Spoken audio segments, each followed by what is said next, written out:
Good day, and welcome to the Lilly Roddy Show, coming to you from the LRS studios here in Houston, Texas.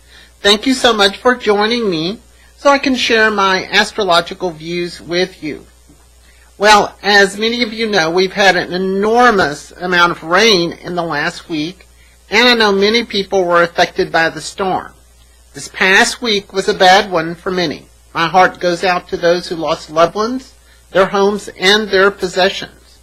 We experienced some flooding before here, and it's a terrible thing.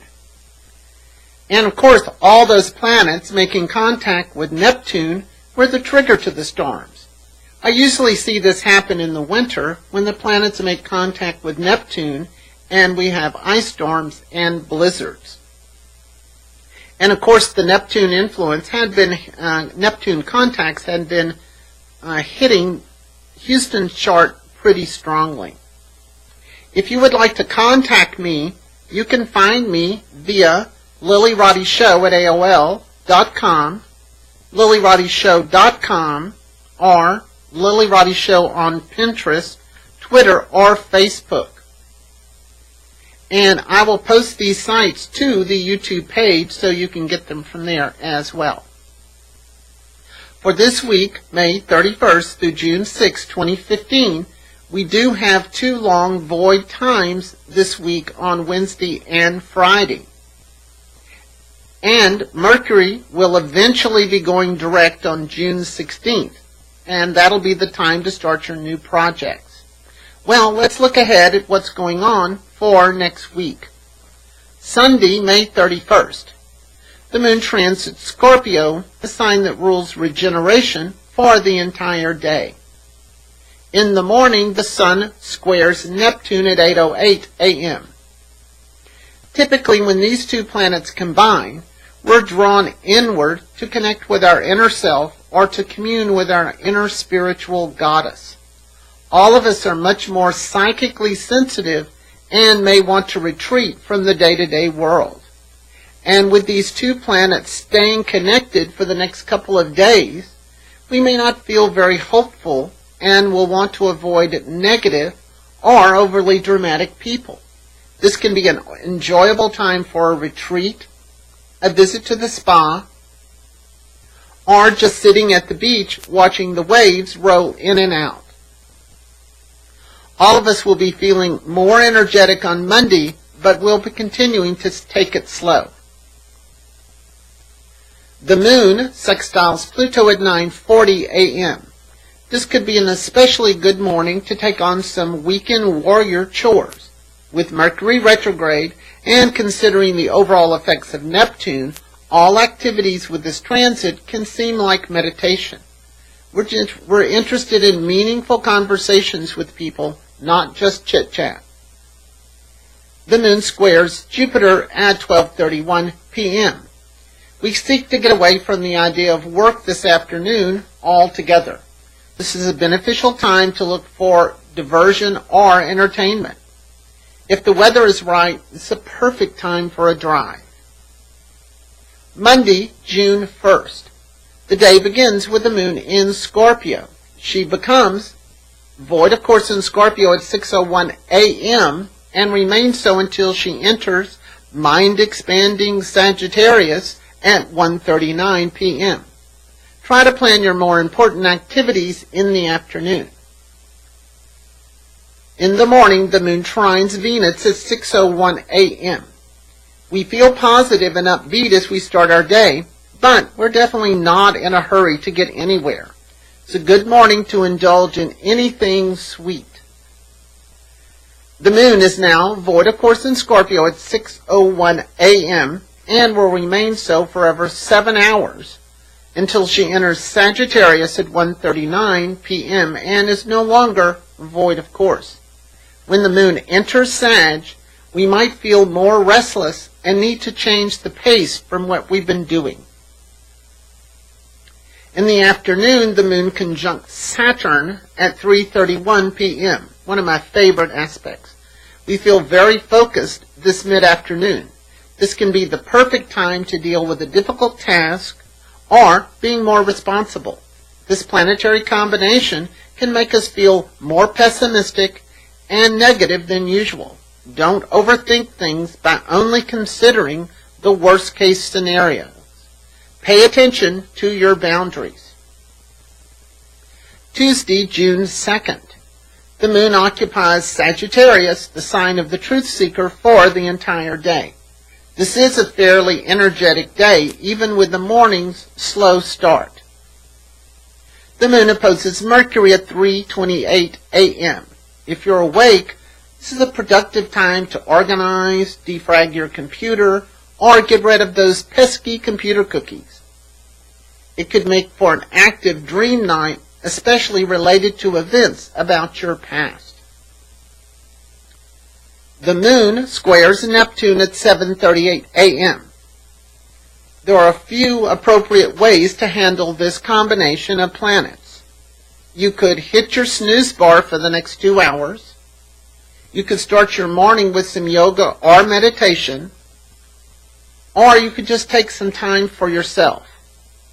No one is in a hurry this morning. Slow down and enjoy the slow. The moon opposes the sun at 11:19 a.m. This is the full moon in Sagittarius. Our psychic energies continue to be turned up to maximum with this full moon. Choose your company carefully during this late morning. This is a much better time for one-on-one encounters rather than you interacting with a group of people. You'll be getting information from several sources at the same time. Take some time to think about the things thoroughly before you make any decisions. And that's under the influence of this full moon in Sagittarius. Later in the afternoon, the moon opposes Mars at 5:31 p.m. Our energy level is much stronger this late afternoon. Focus on the things that mean the most to you. We can easily lose our temper or just generally feel impatient when these two planets combine. The truth is important this afternoon, and we will be willing to share our truth with others, even if they're not ready. The moon trines Jupiter at 8:31 p.m. We are much more laid back this evening and are looking for a way to connect with friends in order to have a pleasant evening. If you must work, keep your mood and your agenda light. Wednesday, June 3rd. The day begins with the moon in Sag, but she quickly turns void of course in Sagittarius at 12:59 a.m. She remains void of course until the early evening when she enters Capricorn at 7:50 p.m. and is no longer void of course. With the moon void of course and Mercury being retrograde, this is a good day to work on personal projects, completing existing projects, or taking the time to reconnect with old friends. Our first aspect of the day, the moon trines Uranus at 12:59 a.m. If you're awake, this planetary energy can keep our minds especially active and make it harder to sleep. We feel more creative and friendlier at this time. The moon is now void of course in Sag at 12:59 and will remain so until she enters Capricorn at 7:50 p.m. This marks the beginning of an almost 19-hour void of course moon, which will encompass the most productive hours of the day for the majority of us. Try giving yourself a very flexible schedule today and plan your more important events for after the moon enters Capricorn. Excuse me.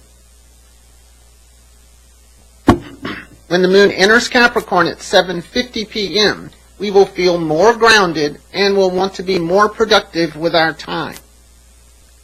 Thursday, June 4th. The moon resides in frugal and industrious Capricorn for the entire day. The moon sextiles Uranus at 1:04 p.m. This planetary energy makes this afternoon an excellent time to engage in group activities, brainstorming, or working to make sure that people are more equal and free. We feel very mentally competent when these two planets connect. The moon conjuncts Pluto at 10:07 p.m. Near the end of this day, we are ready to unplug and deal only with our personal and private issues. We may feel nostalgic or even angry about past events. We do some emotional purging. You will only want to be around the people you trust this evening. Friday, June 5th. The day starts with the moon in work-oriented Capricorn, but she soon turns void of course in Capricorn at 5:54 a.m. and remains so through the rest of the day. This is a very long void moon that encompasses all of the daylight hours. The moon squares Uranus at 5:54 a.m. This may get all of us up early this morning. We just feel restless and not exactly sure how to start our day. Don't let your inner expectations make you feel trapped. The moon is now void in Capricorn at 5:54 a.m. and she will remain so until she enters Aquarius at 12:02 a.m. on Saturday morning. So this is an 18-hour void moon. So for today, focus on the things you can do today and keep your plans and expectations very realistic. Venus, planet of desire, and the five senses, enters Leo at 10:33 a.m. for a 6-week stay. Venus in Leo is a time when we should be more focused on loving ourselves. This is a time for us to treat ourselves royally. Open your heart and allow everyone to love you. Mars sextiles Jupiter at 6:38 p.m. Normally when these two planets combine, we feel more optimistic and confident about our actions and future plans. It's a great time for any sort of strategic planning, taking on new personal challenges, or even setting out on your own. Since the effect of this planetary combination will be strong for the next 3 or 4 days, you may feel more positive effects beginning Saturday morning and onward. This can be a good time for a vacation to a place you've been before. Saturday, June 6th. The day begins with the moon void, of course, in Capricorn, but of course she enters Aquarius, the sign of the innovator, at 12:02 a.m. and is no longer void. The moon opposes Venus at 1:02 a.m. If you're awake, this is a great time to be with that someone special. If you're sleeping, this helps to promote sweet dreams. The moon sextiles Saturn 1:03 a.m. If you're awake, you're thinking about future plans, and especially those plans associated with relationships. When these two planets connect, we want to bring order to our lives. Venus trines Saturn at 1:24 a.m. With this planetary combination having been in effect for the last couple of days and continuing to influence us for a few more days, all of us are looking for peace, harmony, and a way to compromise. This is an excellent time for any long-term planning centering around relationship plans, whether they are personal or business. We will want to move forward, but with a clear sense of our destination and along with our aspirations. For the rest of us, it's just a nice time to be with that someone special. The moon trines Mercury at 9:35 a.m. We feel positive and energetic this morning. It's a good time to be out getting your early morning chores done and making some fun plans for the afternoon. We are more chatty and friendlier when these two planets combine. Well, what a great way to end the week with such a pleasant transit. Please join me next week as I look at June 7th through the 13th, 2015, and finally getting past the Mercury retrograde. This is the Lilly Roddy Show, coming to you from the LRS studios here in Houston, Texas, reminding you to keep those stars in your eyes. Bye-bye.